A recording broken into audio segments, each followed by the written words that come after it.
ब्रह्मनाथ। ओ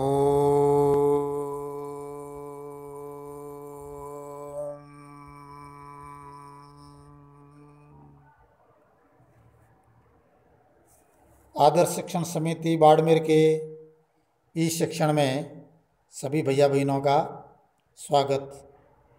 आज हम नवम पाठ नीति नवनीतम, इसके जो सुभाषित हैं, श्लोक हैं, उसका पहले भाग 3 श्लोकों का अध्ययन करेंगे।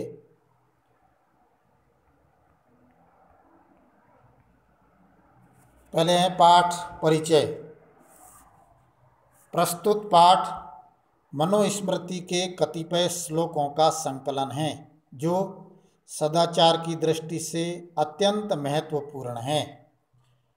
मनुस्मृति जो ग्रंथ है उसमें से ये कुछ श्लोक छांट करके लिए गए हैं जो व्यक्ति के श्रेष्ठ आचरण को प्रदर्शित करता है।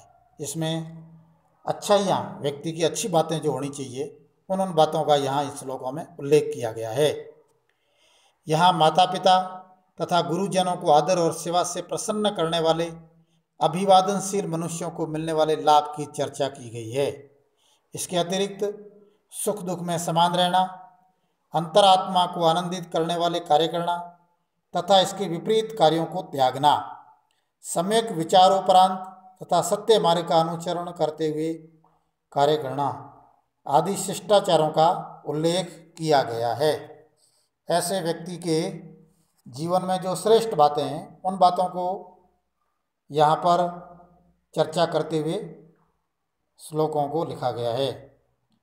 अभी शब्दार्थ है। पहले अभिवादनशीलस्य, प्रणाम करने के स्वभाव वाले, नित्यम प्रतिदिन, प्रधोपसेविनः, बड़ों की सेवा करने वाले, चत्वारि यानी 4, तस्य यानी उसकी, वर्धन्ते यानी बढ़ती है, यशः अर्थात नाम, यम यानी जिसको, माता पितरौ माता और पिता, क्लेशम यानी कष्ट को, सहेते यानी सहते हैं, संभवे यानी जना देने में, निर्णाम यानी मनुष्यों के, तस्य यानी उसका, निष्कृति ही यानी बदला, शक्या यानी समर्थ होते हैं, कर्तुम करने में, वर्ष शतेह 100 वर्षों में, अपि यानी भी, तयोह उन दोनों का, कुर्यात अर्थात करना चाहिए,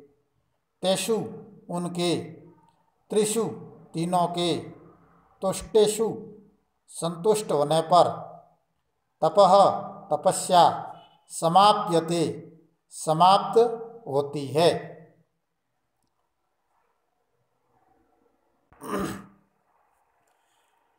पहला श्लोक है अभिवादनशीलस्य नित्यं व्रधोपसेविनः चत्वारि तस्य वर्धन्ते आयुर्विद्या यशो बलम्। एक बार फिर से बोल रहा हूँ। अभिवादनशीलस्य नित्यं व्रधोपसेविनः चत्वारि तस्य वर्धन्ते आयुर्विद्या यशो बलम्।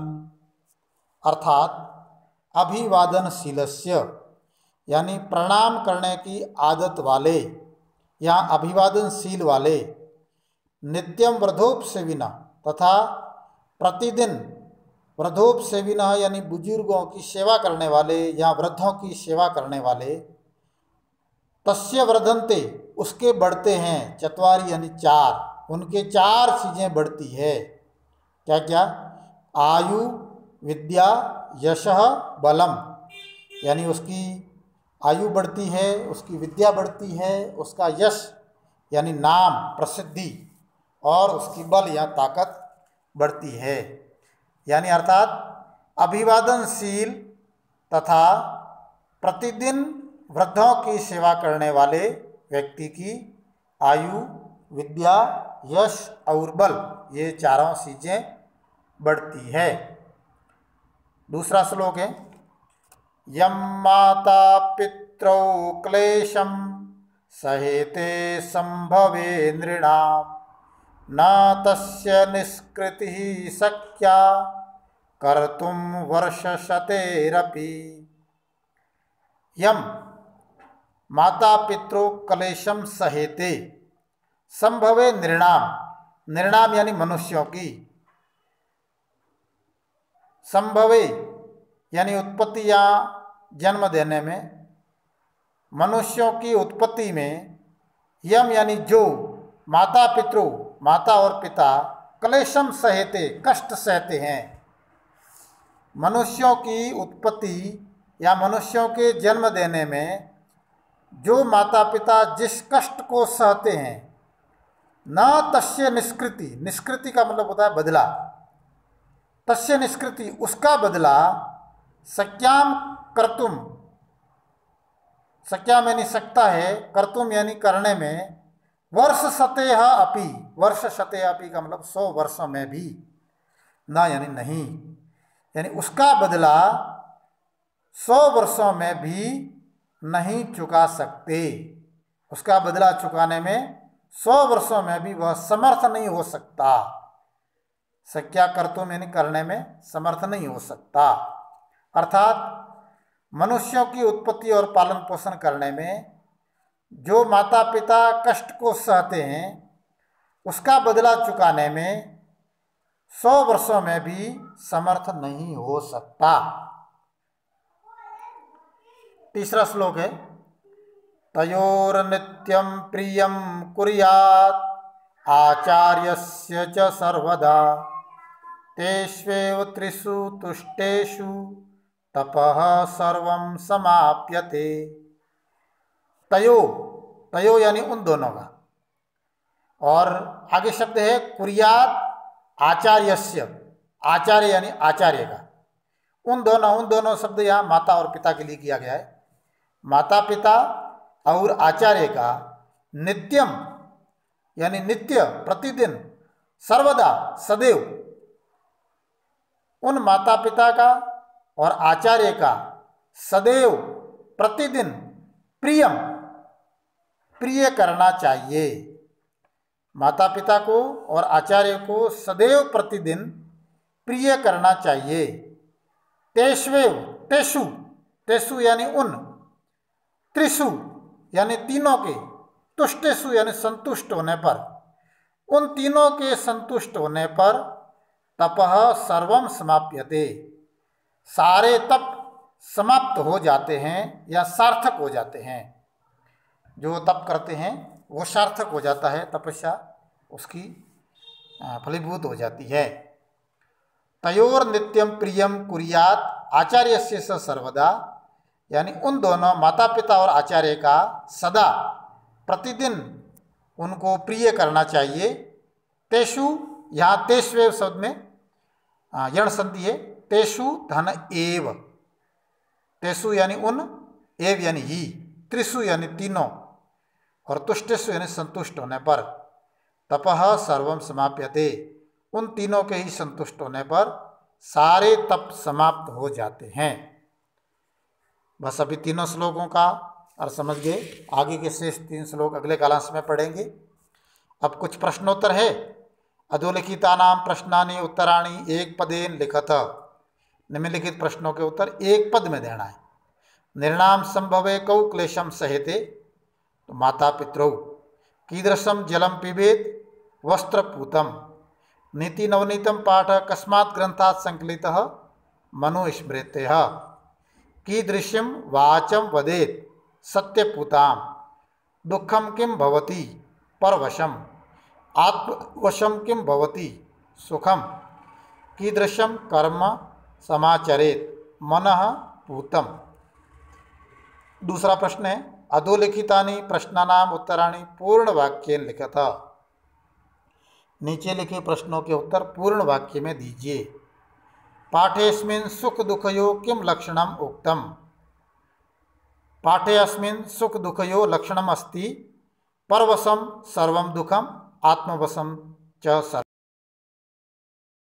वर्षशतेः अपि कस्य निष्कृति कर्तुम न शक्या, वर्षशतेः अपि माता पित्रो नृणाम संभवे यः क्लेशम सहेते तस्य निष्कृति कर्तुं न शक्या।